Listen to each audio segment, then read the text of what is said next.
Hey guys, this video is a bit unrelated to my usual content, but today I will be showing you how to make this cool fidget toy. These spinners have become really popular recently, and they basically serve the purpose of keeping your hands busy while you're working, thinking, waiting, or anything else that might make you fidget. Now let's see how to make one.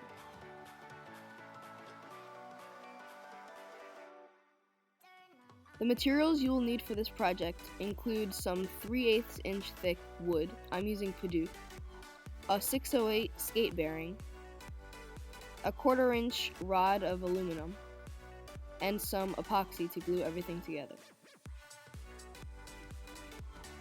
I don't have a specific template for this project, but what I did was search a circle with 12 lines intersecting the center, and this works fine as a template. You'll see how that works later. First, cut the template out using some scissors. Then use some wood glue or other paper glue to attach the template onto the wood you're using.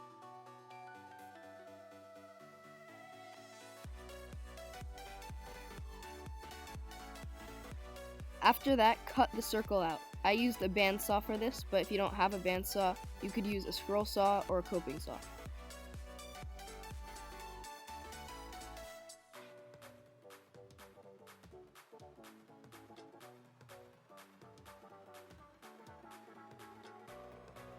Then true up the shape of the circle on a belt sander. Again, you don't need to use a belt sander, and some metal files or sandpaper works just as well.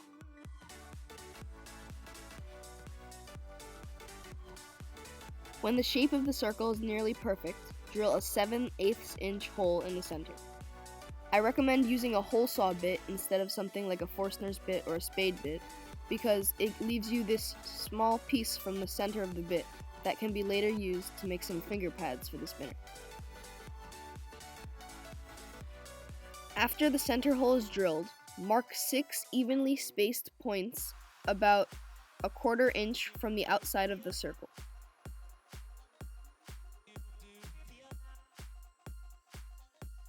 Then drill 6 1/4 inch holes through the dots you previously marked.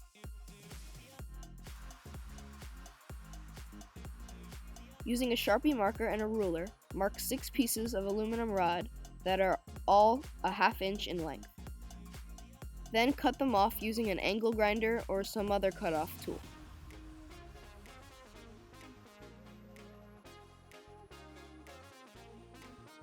Before you try to glue the pins in, make sure to deburr the edges so they slide in smoothly.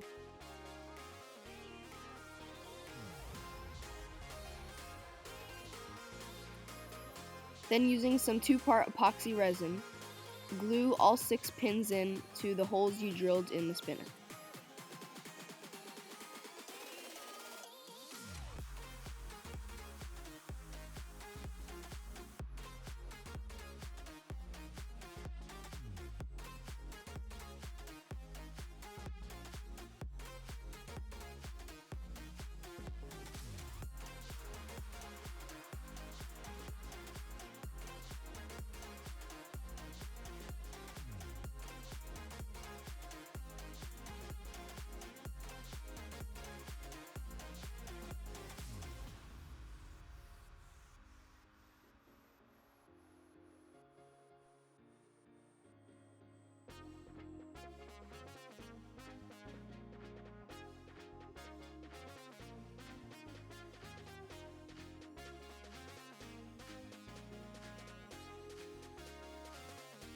While the glue on that is drying, take the small piece that was left from the hole drilled in the center and deburr the edges using a belt sander.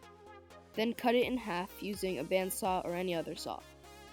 These will form 2 finger pads that you can use for the spinner. Use a belt sander or some sandpaper to make sure they're nicely flat and even.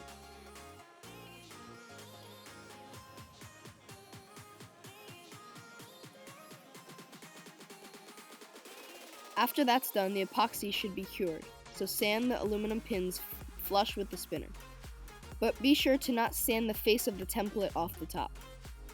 Then find a small file and mark 6 evenly spaced grooves in between each of the aluminum pins.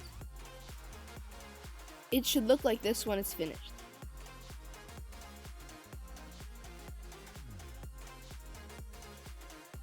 Then use a Dremel tool with a 1/2-inch sanding drum attachment, and using the file marks as guides, carve 6 semicircles into the side of the spinner. You could also use a circular file for this.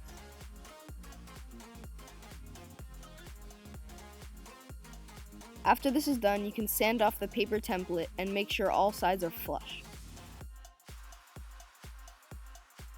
Here's what it looks like after that's done.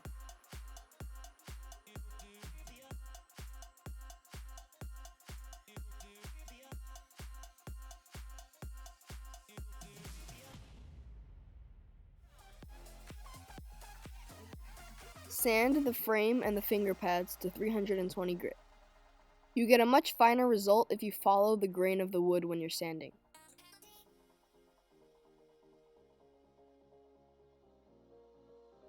Here's the spinner sanded to 320 grit.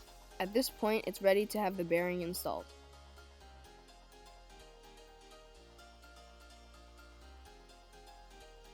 To install the bearing, mix up a small amount of 2-part epoxy and spread it into the frame. Then slide in the bearing and wait for it to set.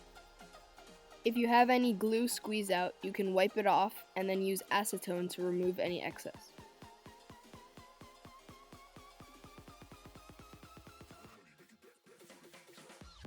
While the epoxy sets, use an angle grinder or other saw to cut off a 1/2-inch length of aluminum rod. I deburred the edges using a belt sander, which just makes it slide into the holes more easily. Then mix a small amount of epoxy and glue the rod to the end of one of the finger pads.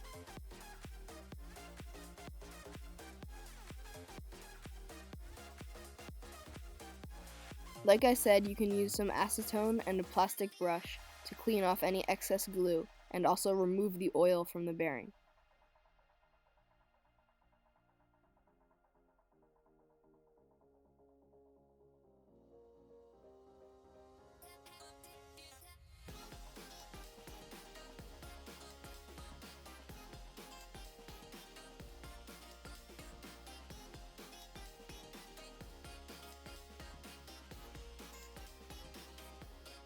Here's the finger pad with the aluminum rod glued in, after the glue has set. I used the belt sander to grind the end flush with the pad. And here are all the completed parts before assembly. To widen the inside diameter of the aluminum rod so that it fits snugly in the hole in the bearing, I used some Scotch tape. Take a long piece of tape and wrap it around the aluminum rod until the thickness has reached the same as the inside diameter of the hole in the bearing. It should look like this once you've done that. Notice how it fits snugly inside the hole. Then take a fine point Sharpie marker and draw a line where you need to cut the excess tape off. Use a sharp knife to do this.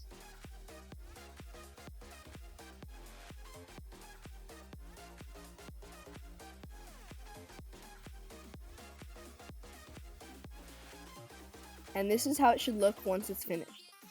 The rod can snugly fit into the hole in the bearing, and then the other finger pad secures on top.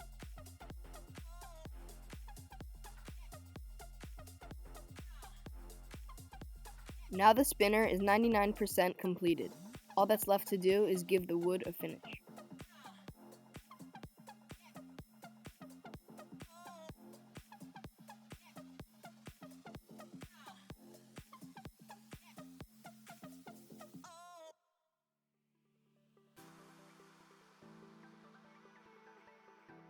For the finish, I will just be using a very thin coat of true oil.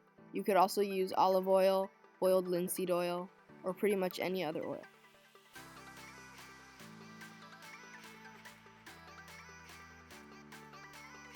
Now the spinner is finished and ready to use.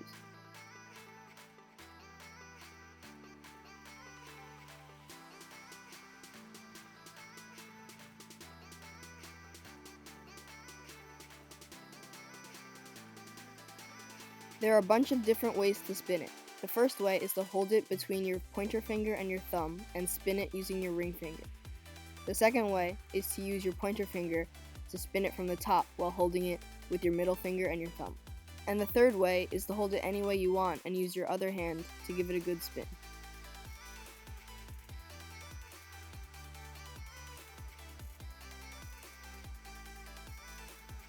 You can also balance it on one finger if you get it going fast enough.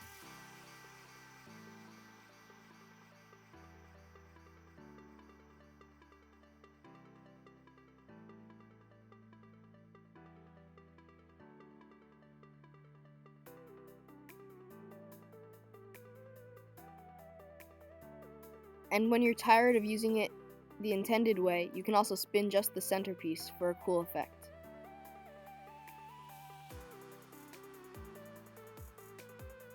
If any of you are wondering about the spin time of this spinner, it's about 1 minute, although this does depend on what bearing you use and how balanced the spinner is. But many people, including myself, believe that it's not only about the spin time that makes a spinner fun. This spinner is very light compared to its metal counterparts, which makes it very zippy and fun to play with. Also, for those of you who perhaps don't have the tools needed to make this project, but want one of your own, I've decided to list the spinner on Etsy, so that you can buy it if you want.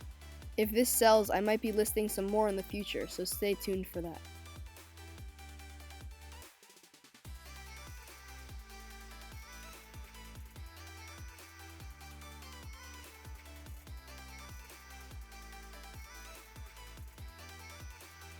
But that's all I have today. I know this was an unrelated project, but I hope you enjoyed nonetheless. See you in the next video.